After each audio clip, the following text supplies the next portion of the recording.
Hello guys, this is the end of chapter 5 I have to cover, talking about the step voltage and touch voltage. The touch voltage is, I think, is very clear VT, that when you touch the ECP, but the step voltage is the voltage uh, by distance from the uh, ECPs between both legs. So the electrical system, when the voltage exceed 1 kilovolt or 1 kV, it is called high voltage. And internationally standard conventionally define the touch voltage as a potential difference between faulty equipment touch with one hand and the 2 feet of the person.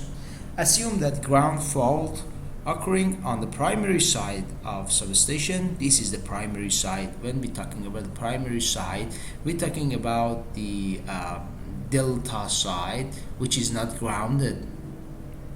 Then the voltage at the delta side is quite higher than the other side. For example, in Malaysia, the end substation convert 11 kV to 415. So when I'm talking about the delta voltage, I'm talking about 11 kV. Cause fault current circulating through the earthing, and therefore there are step voltage 2.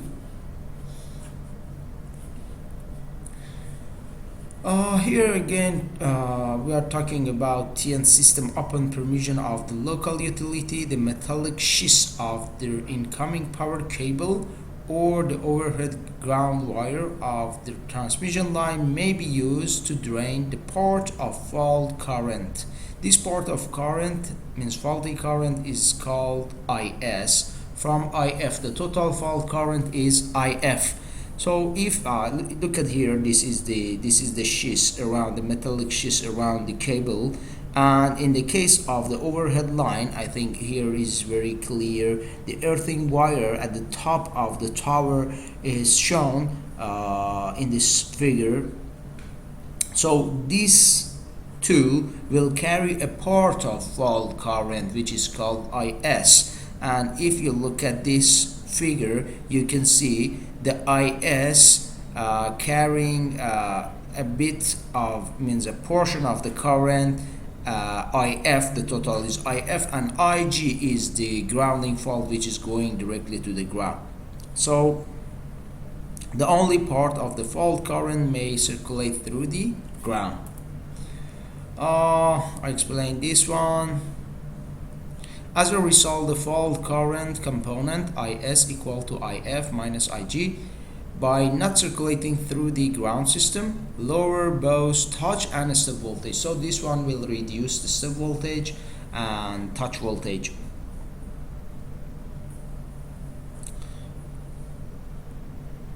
When the size of the electrode in normal practice, we still conservatively consider a larger fault current for IF instead of IG as designed the parameter. So the parameter here, mentioned here, very important. Let's see, a person outside of, means in the real design, in a real description, a high voltage system, unlike the low voltage system, for European standard, establishing the permissible limit for touch and step voltage assumed in series to the body resistance, which is RB, and resistance for person to ground, which we call it RBG. We have another resistance, which that too is considered to be 1K. We have another resistance, shoe resistance, which is another 1K. Add another 1K to your what we call it, your step to your VST, to the VST or VG, that of course reducing the VT. You can see here the time, the clearing time over the permissible touch voltage value. So if the time is shorter, the VST can be means increase, but if the time reached to 1 second, it should reduce around 100. In addition to the touch voltage, at the occurrence of the ground fault, high current may flow through the actual earth. The circulation of this current exposes person to step voltage. If you saw the video I uploaded in the first weeks of the class, you know the step voltage, which is potential difference between two distinct points of the earth, conventionally taken 1 meter apart. So as I mentioned in the class, the potential difference will be look like the wave in the circle, and between the circle we have voltage difference. We define the perspective step voltage VSS as the potential difference between 2 points on the surface of the earth displaced by the distance of 1 meter, and the earth is not being stepped on by the person. So you can see the VSS and VS by here. The VS, this one, and VSS between two legs is considered. The step voltage Vs is defined as a potential difference which a person may be subjected to between the 2 feet conventionally displayed by 1 meter. It is always Vs should be less or equal to VSS. The difference between VSS and Vs is due to the resistance of the person to ground. Also shows perspective and actual step voltage. So here I think is much more clear for us to understand the VSS as shown by here, the VSS, and VS, the resistance of a person to the ground, RBG, which is in series with person body resistance, RB, limits the circulating of the current through the person body.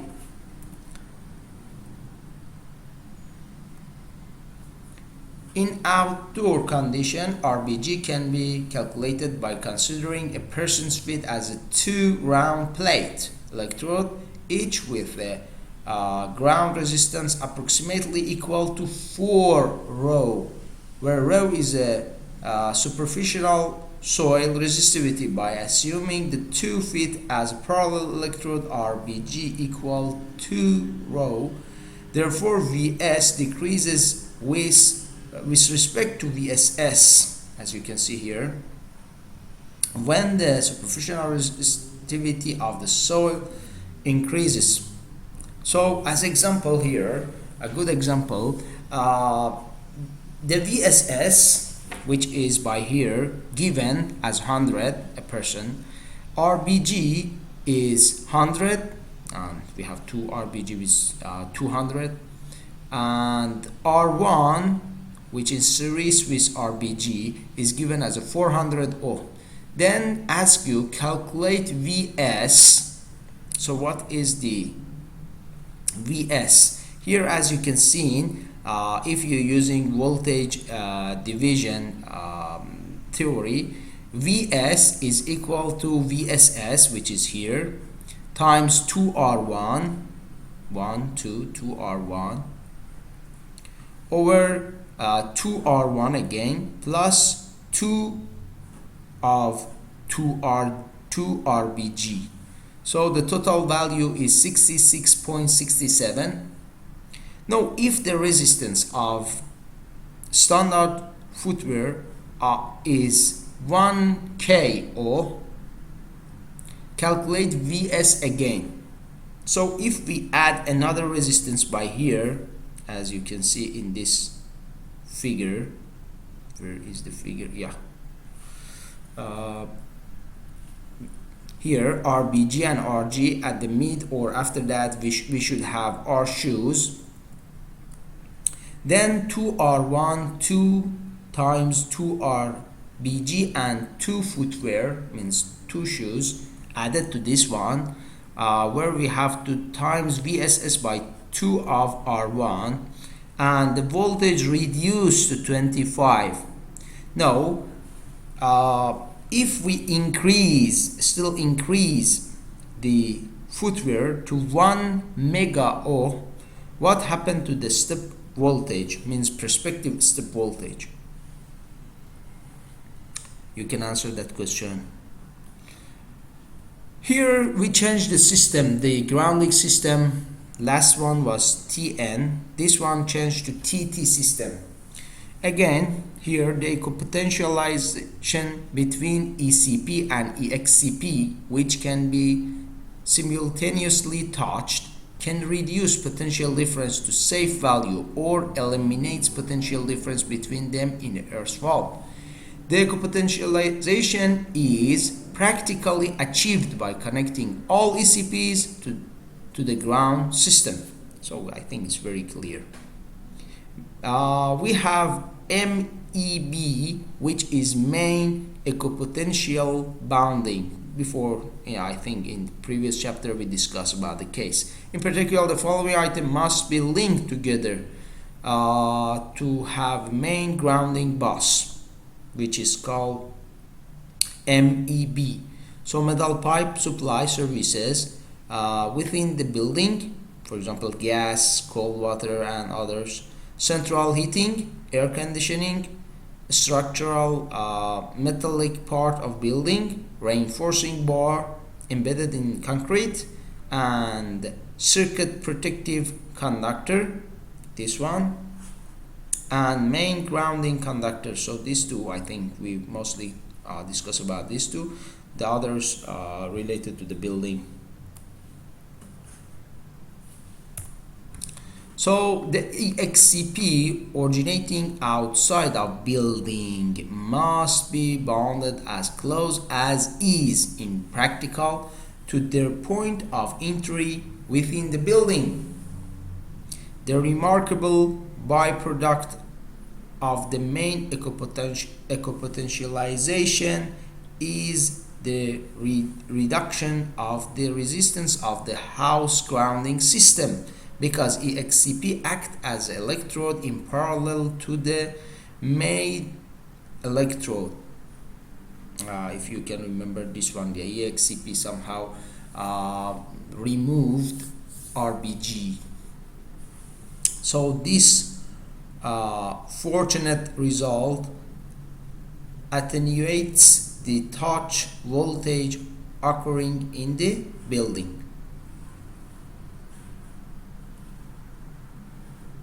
So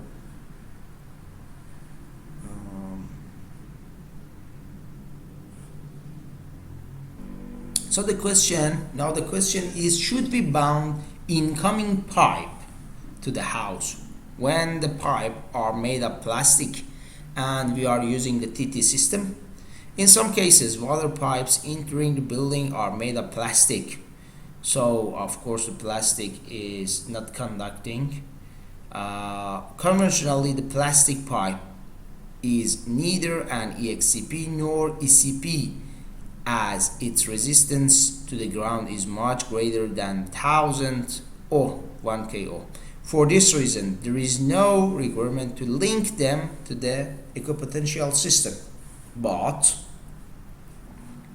there should be no concern about the possibility of that the tap water present in the plastic can conduct electricity. It has been demonstrated via measuring that tap water is a poor conductor of electricity, even in the presence of impurities. However, if the incoming pipe is made of plastic but made of metal within the building, the main bounding is still necessary. So if the pipe somehow is mixture of the plastic and the metal, or if there is any for me if there is any metallic part inside the plastic. Somehow connect that one to the ground for more safety.